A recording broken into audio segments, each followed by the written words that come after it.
Houve outra interpretação desse sonho, a qual foi também confirmada por sonhos subsequentes, que foi baseada no fato de que, na situação analítica, eu representava a miúde o pai, rapidamente passando a representar a mãe, e às vezes representava ambos simultaneamente. Essa interpretação foi de que a acusação contra o pai, por tê-lo levado na direção contrária, estava ligada à sua antiga atração homossexual pelo pai.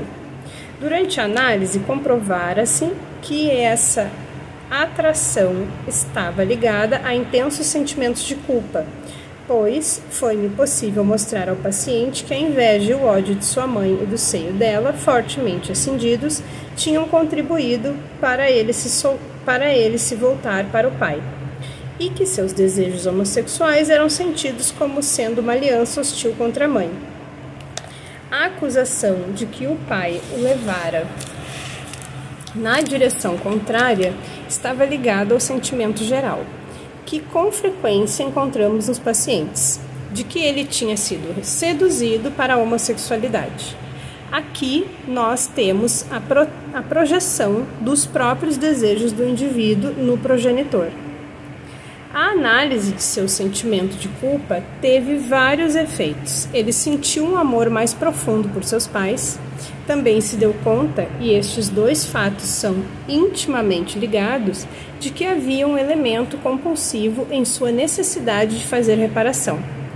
Uma identificação exagerada com o objeto danificado em fantasia, originalmente a mãe,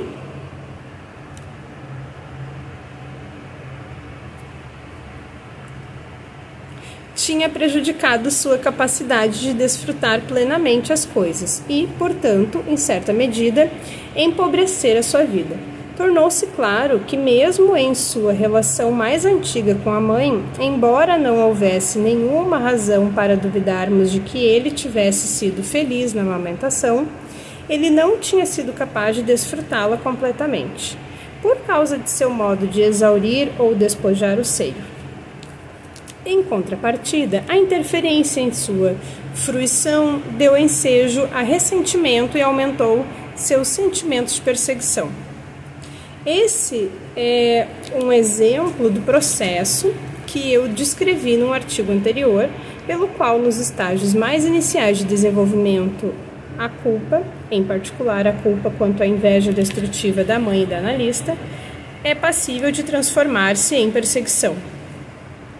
Suas capacidades de fruição e de gratidão em um nível profundo aumentaram por meio da análise da inveja primária e da correspondente diminuição das ansiedades depressiva e persecutória.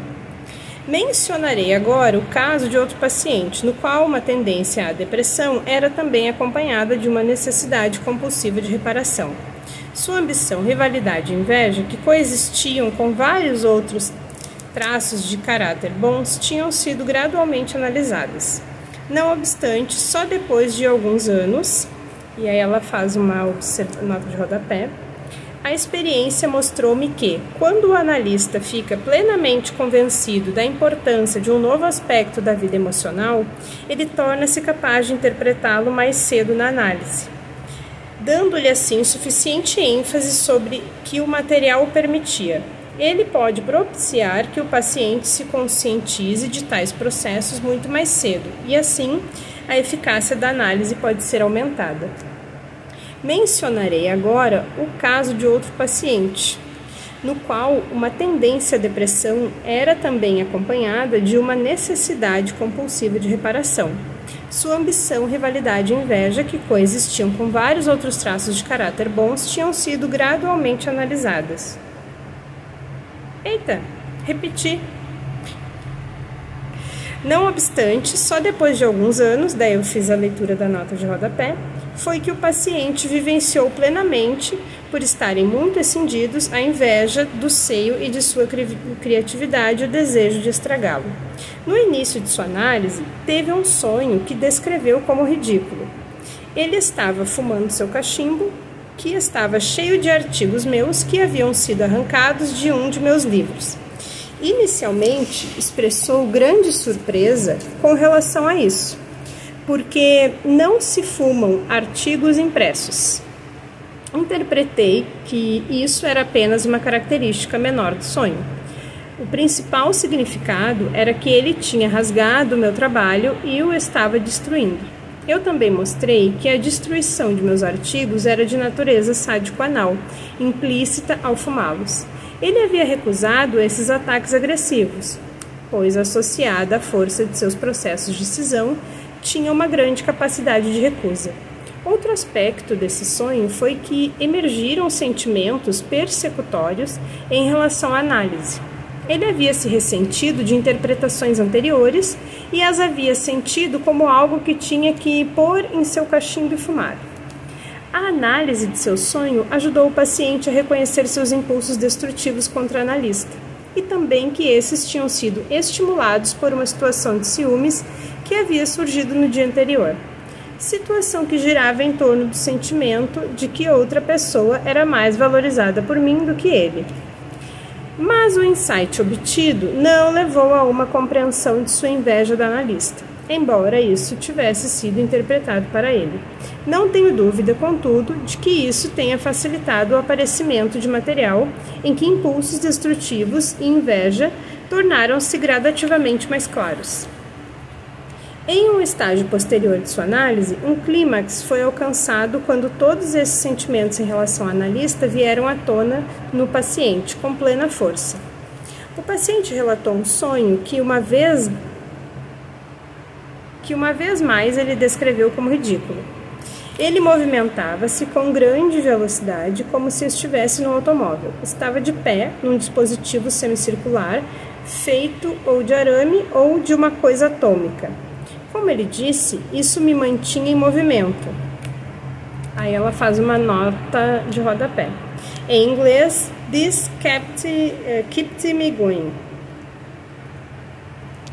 É uma expressão mais coloquial e mais precisa, sem correspondente em português.